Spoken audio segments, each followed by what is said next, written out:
always repressed my sense of humor when I was writing, and possibly that's why, you know, my first like 20 books were so successful.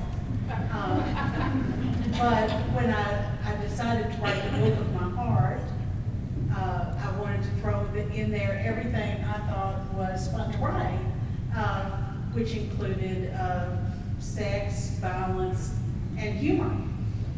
And when I unrestrained my sense of humor, the whole writing process just came to life for me in a way it never had before. And I found it very exciting and energizing that other people would laugh at the same thing I thought was funny.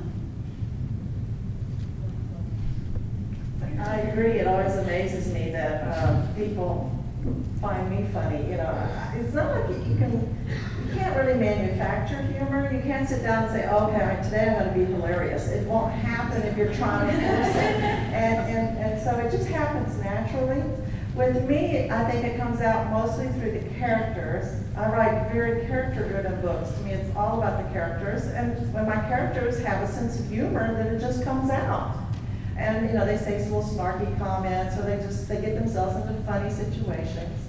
But I love my characters. I guess that shows through that I love them. They're like my good friends. And I know I'm a little scary because I live with them all in my head, but we're all that way.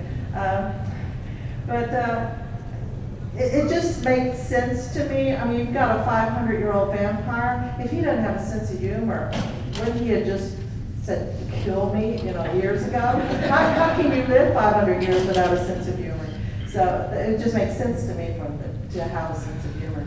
And I use situational humor a lot too. Like the very first book, I thought, well, you take this old world, 500-year-old vampire, very suave, very sophisticated. What is the funniest thing I can do to him? And I thought, well, you know, make him lose his fangs, fighting something he shouldn't have. And then I thought, no, just losing one fang. Then he's in danger of being a lopsided eater for all of eternity. And the other vamps will make fun of him.